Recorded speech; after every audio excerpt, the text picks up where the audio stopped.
Welcome back to the Fixed Ops Roundtable. And there is a discussion coming on retail warranty reimbursement. And there is nobody better than the pioneers in the industry at Belavia Blatt, dealerlaw.com, than Len Belavia, the senior partner at that firm, and Ken Lohr, who are both returning to the Fixed Ops Roundtable. Len and Ken, welcome back to the conference. Great to Thanks, be with Len. you, Ted. Good to see you. Ken and Len, so much has transpired since we saw you last at the event, and warranty is probably of prime importance right now. A lot of things happening, a decline in units in operation that's forecasted to continue now for the foreseeable future. Len, if you don't mind, take us back to the beginning because you really were the first ones in this particular niche, and you've really carved out a very special place to be able to help dealers. And if you would take us through that a little bit. Sure, Ted. This goes back to the 90s, really. So this has been about a 25-year project of mine, a pet project, which has evolved into a pretty substantial part of our law practice. At the time, I really didn't know it would flow this way, but we're dealing with dealerships on a daily basis now, getting them retail markups and rates on parts and labor. But it started back about 25 years ago when I would look through state statutes, because that was my job, to help dealer associations and dealers navigate through state laws. And what I noticed was there was this very vague, oblique provision in the dealer franchise statutes that said nothing more than manufacturers are obligated to pay reasonable rates and markups for warranty work. But there was no real definition. It kind of like took a back seat to all the other provisions in the franchise laws, and no one really knew what that meant. So I decided that I would try and get some definition to it by demanding from manufacturers that they pay retail markups on parts. It started with parts. And how could manufacturers advance an argument that their own MSRP is not reasonable on parts? So we at least felt that they should be paying us their own suggested retail price on parts. So we made demands on manufacturers, and they ignored those demands. So I got several hundred dealers of each manufacturer to commence lawsuits against the manufacturers, claiming that dealers historically were underpaid going back 6 years under the theory that they breached a contract, the contract being the dealer agreement, because they obligated themselves to comply with state law, and they weren't complying with state law. So not only were we seeking what dealers are looking for today, which is prospective, fair reimbursement rates, but back in the 90s, we claimed that manufacturers should pay the dealers all the retro money for previous 6 years on underpayments for parts. And when you did the calculations, it was in many cases, or in most cases, well over $1 million.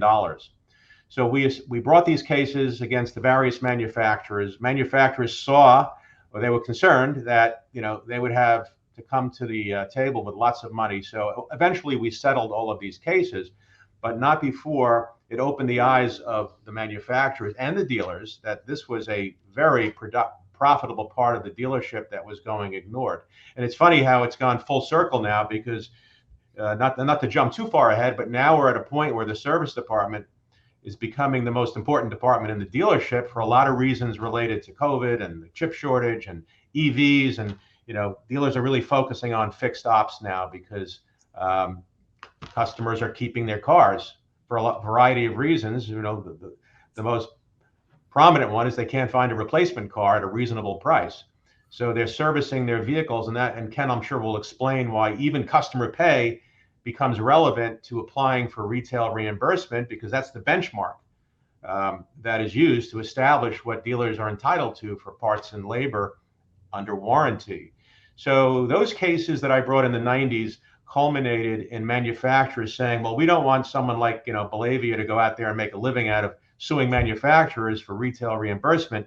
So let's figure out a way to kind of cut off the tail, meaning discourage dealers from seeking the retroactive part of the underpayments, and let's work with them going forward. So all of the manufacturers agreed to legislation that would entitle dealers to receive retail reimbursement on a go-forward basis, not need a lawyer, not have to be in court over this, but rather devise a simplified methodology where they can request retail reimbursement on their own. And it sounded good, but as a practical matter, it was still very complicated. And to this day, it's very complicated, even though when you speak to a dealer, they'll say, oh yeah, that's the 100 sequential repair. I have to submit 100 consecutive repair orders from the customer pay side to establish my markups and rates for parts and labor. As Ken, I'm sure, will explain, the devil's in the details, but at least it set forth a nationwide schematic of state statutes. They all differ, but they essentially say similar things.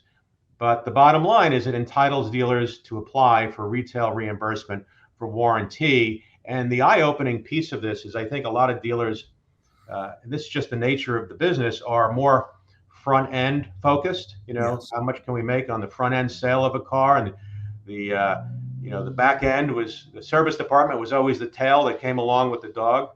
But now, the tail is wagging the dog to a large extent. So dealers have become much more sophisticated and aware of what the warranty reimbursement rate means to their dealership. And, when you talk about, shop absorption and the amount of revenue, gross profit in the back end of the business that carries the dealership, that's the goal, right? The goal is to have the service department carry as much of the overhead as possible. And there's really no better way to do that than apply for retail reimbursement. So what I did over the years, Ted, was help dealers navigate through this process. And a lot of dealers thought they could do it on their own. And I think most dealers today realize that theoretically it's possible to do this on your own, much like, theoretically we could file our own tax returns every year. There's no law that prohibits it, but I think most sophisticated people will realize they're not going to maximize the results if they do things like this themselves. And the same thing holds true in a dealership. Yes, I guess a service manager or a parts manager can read the law and try and understand all the nuances, and then spend, I guess, we spend, and Ken will correct me if I'm wrong, but we spend at least 35 hours with our experts doing this, maybe in some cases 50 hours, and we do this every day. So if a service manager decided, because the owner said, you do this, we don't want to go on the outside, they're probably going to spend 50 to 80 hours doing this and navigate through, areas of the repair order and the statutes that apply to these repair orders, maybe make a mistake, or as Ken will explain, all the manufacturers are doing is waiting for a mistake to cross their desk so they can reject the entire submission and then buy time, because time is money. So I guess what I'm saying, the big picture is this has evolved over the past 25 years from being a concept to a real science, so that it's a very meaningful part of a dealership's revenue stream.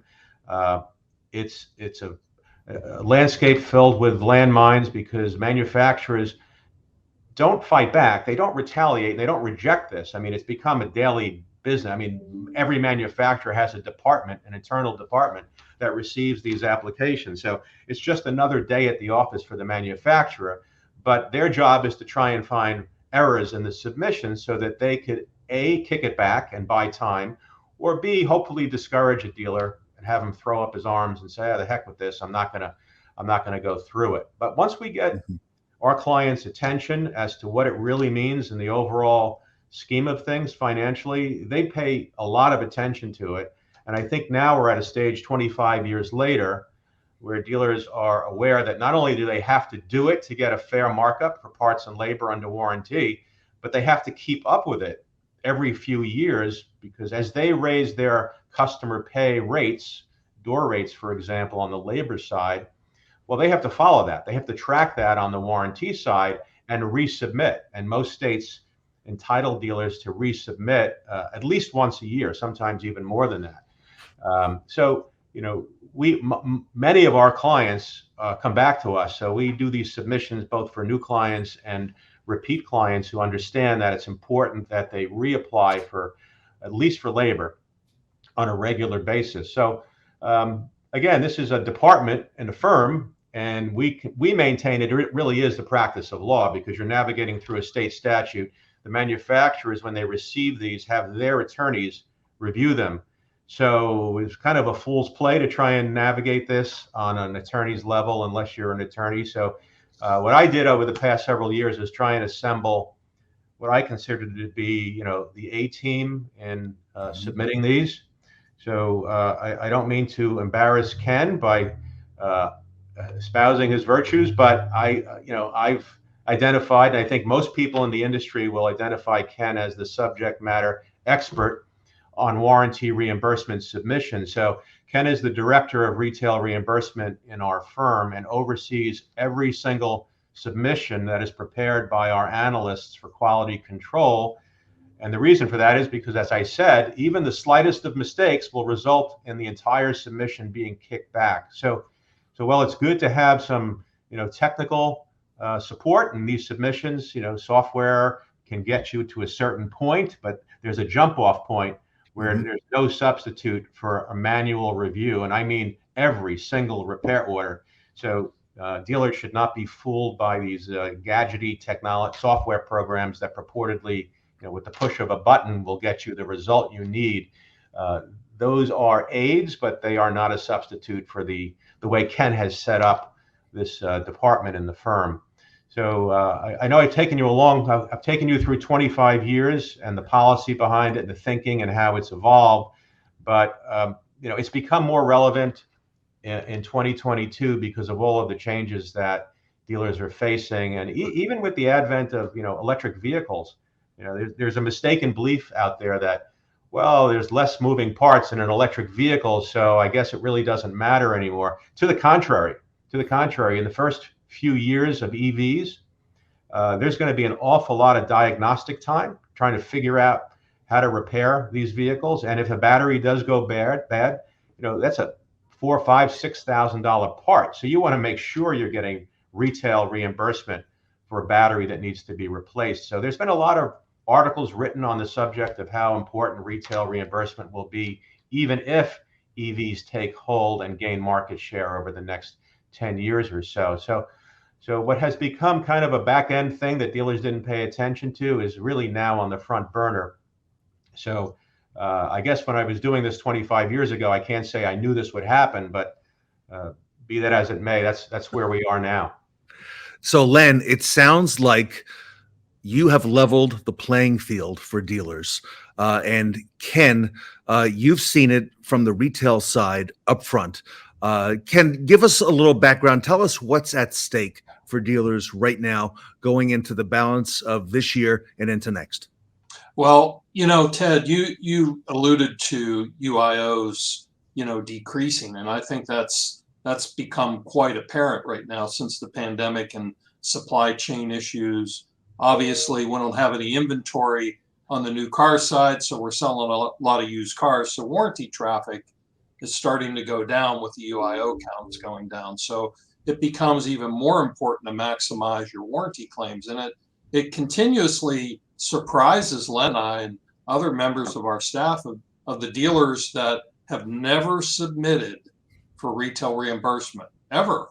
So they have awareness, but for whatever reason, it just isn't on their radar screen. So it is now. It's becoming more and more prevalent today, and we're finding more and more dealers that have never submitted, and we're doing that for them today.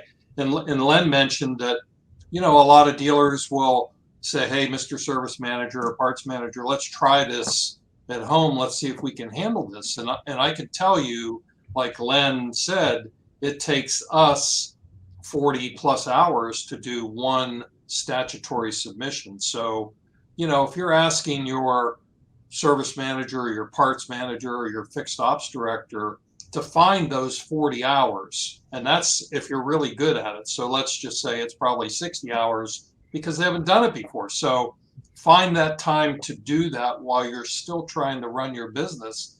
It's almost impossible to do it. And we have dealers come to us all the time. Hey, I did try and do this in-house, and it's just my guy or my gal just said, hey, I just can't do this. It's too complicated, too time consuming, let's get the experts to do it.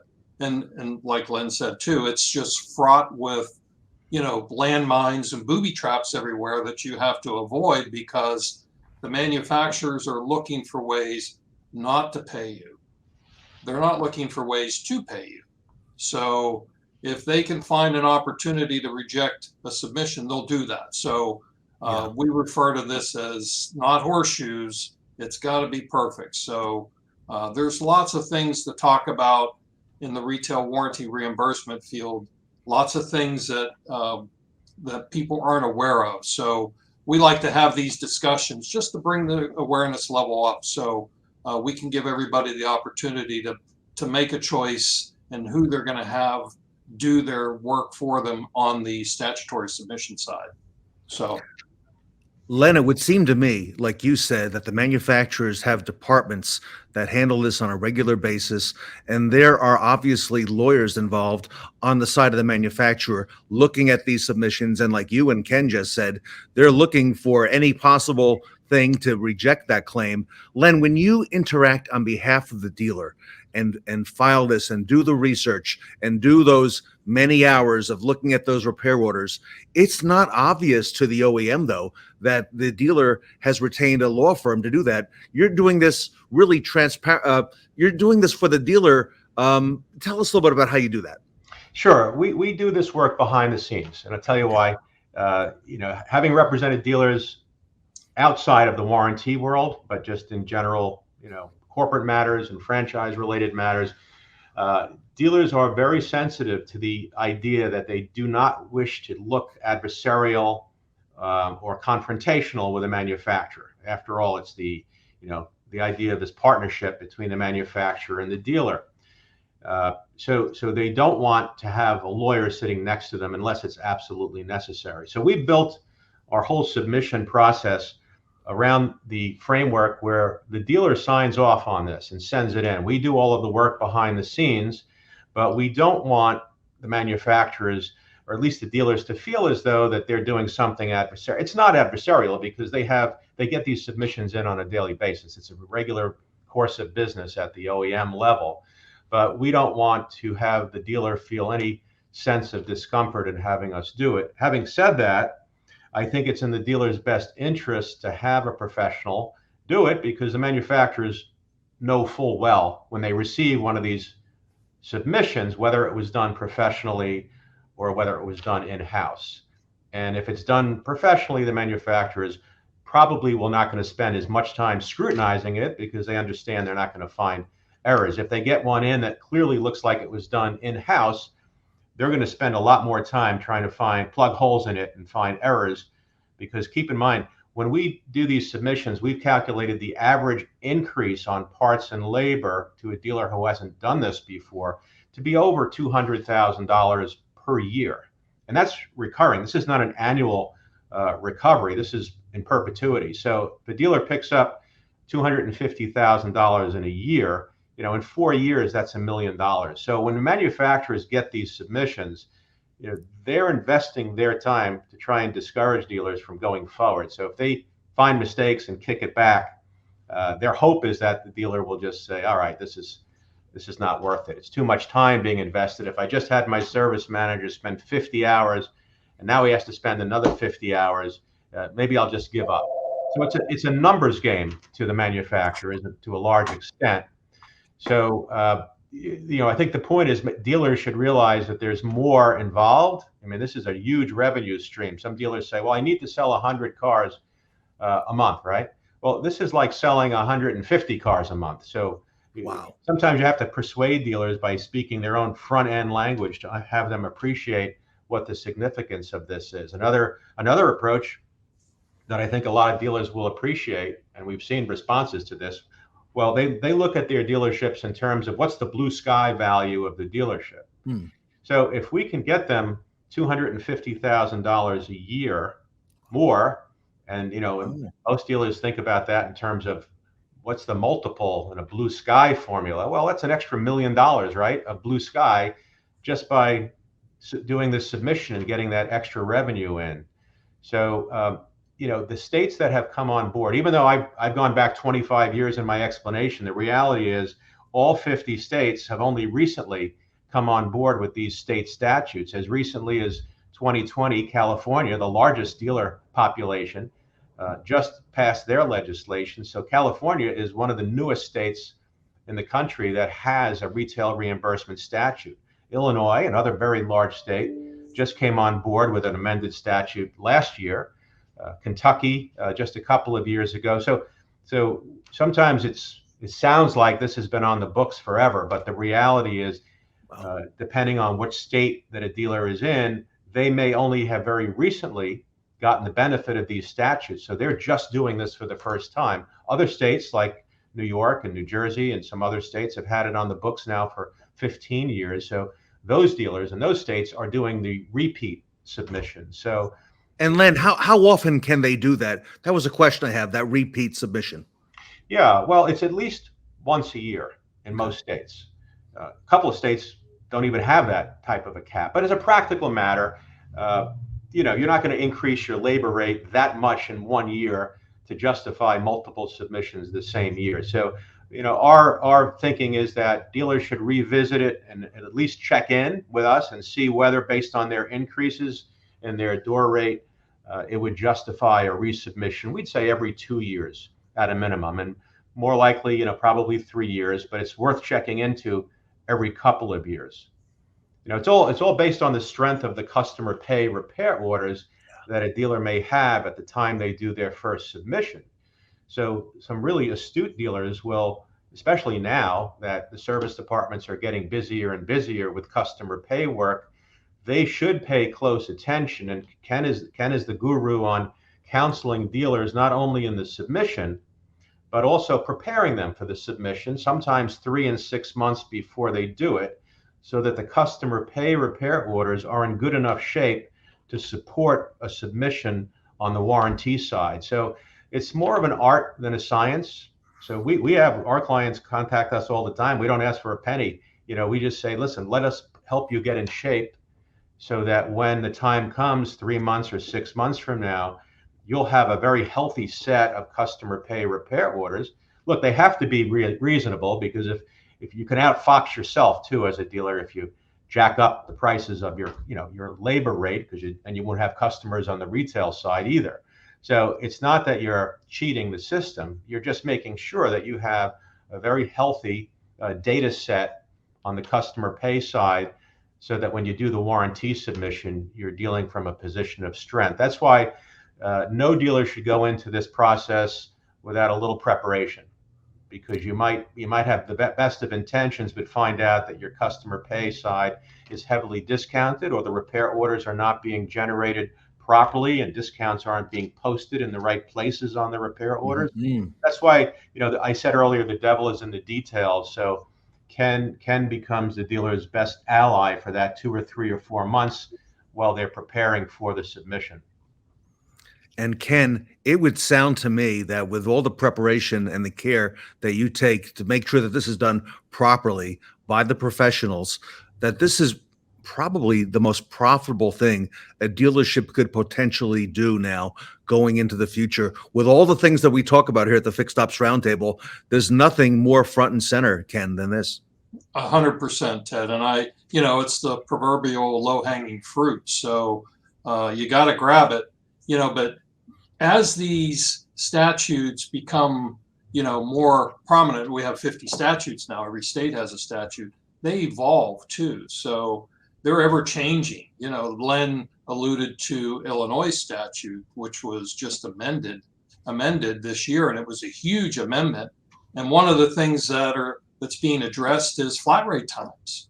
Yes. Everybody knows, all the fixed ops people know, that warranty flat rate times are not even close to resembling what retail times are. So the Illinois statute has addressed that.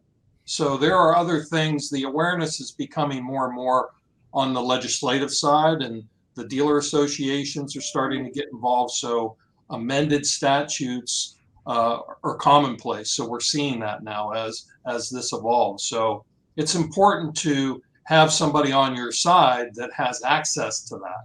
And, we're a law firm, so we see those amendments coming through. If you're not, you don't have access to that as a law firm, you're not going to be aware of these amendments unless it's all over the news or it's in automotive news and you see it. But other than that, a lot of these things fly under the radar. So those things become important too. So.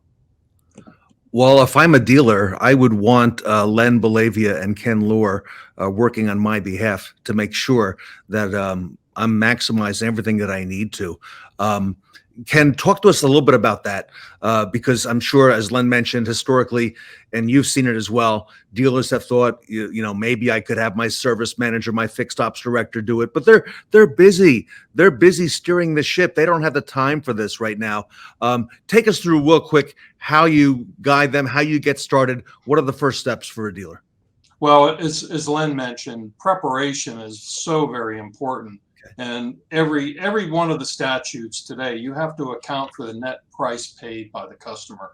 So discounting is a huge issue. So how you discount, what you discount, the methodology of the discounts, that all comes into play. So we do a lot of counseling and preparation work for our clients. And Len mentioned, we don't charge them to do that. So if you call us and you say, hey, Ken, I need to look at this or I need to look at that, we do that for them. It's our little consulting practice that we have in the law firm, and we help our dealers maximize their outcomes. So the preparation is in the details.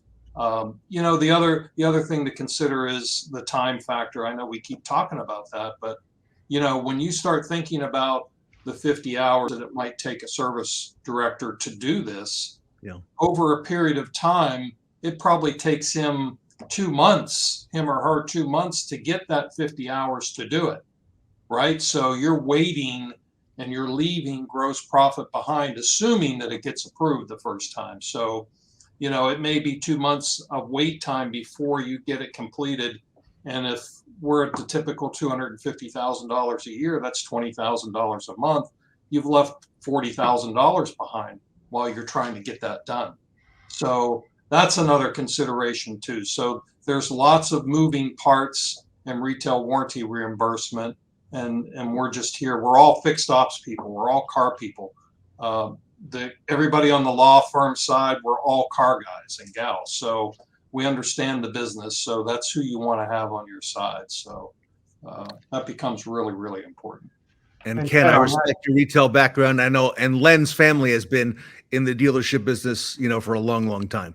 Right. Well, that's kind of what encouraged me to read those provisions in the law back in the 90s, because my own family was saying, what we're getting, gypped on warranty reimbursement.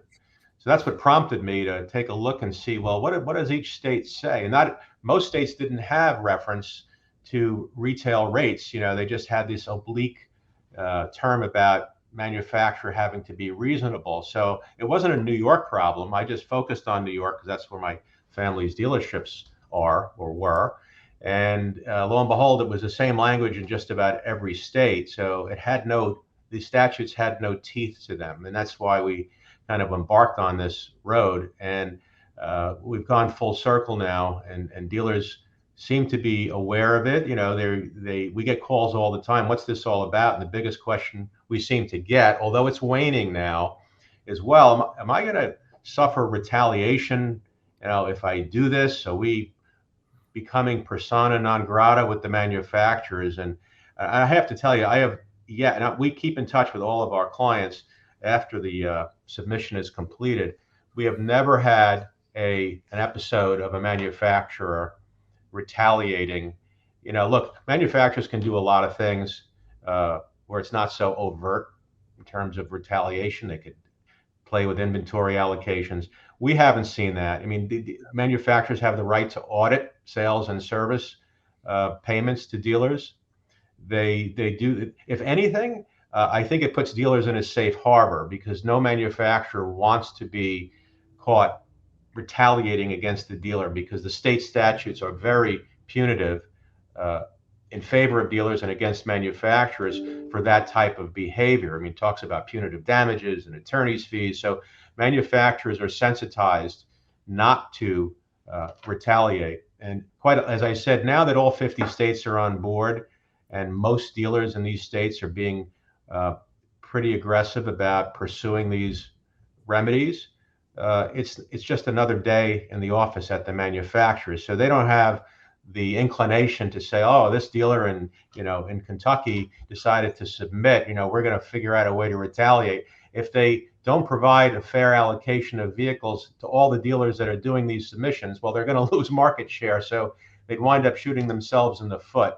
So that in and of itself levels the playing field. And the dealers in those states that have had these laws on the books, I mean, 90% of them have already submitted. So think about it. How do you retaliate against 90% of your dealers without hurting your market share? So that problem, that question has come up more, I'd say, in the early 2000s when dealers weren't so comfortable with this, but that's not even a real concern anymore. And I think anybody who does this type of work will say that that's not a concern. The concern is getting it done properly and expeditiously so that you can start enjoying this extra revenue early on. And, the fact that, the dealers have had a very good couple of years from a profit point of view, maybe has taken their attention away from the back end. But I think the trend now over the past few months has been that consumers are starting to show a little resistance. Sales are off. They may not be. The dealers may still be profitable, but I think dealers are starting to say, "All right, let's plan for 2023 now because the bloom may be off the rose." And now we're starting to get calls from dealers who are saying, "You know what? I think I need to really focus on this warranty reimbursement issue.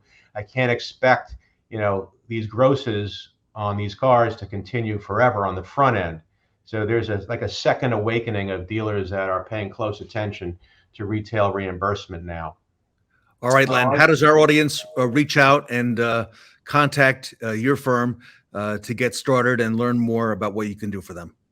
Well, our domain name is dealerlaw.com. So it's quite simple. info@dealerlaw.com. We'll get an email to Ken and I, and we'll be happy to respond quickly and set up a meeting. So info@dealerlaw.com is the most expeditious way to get in touch with us.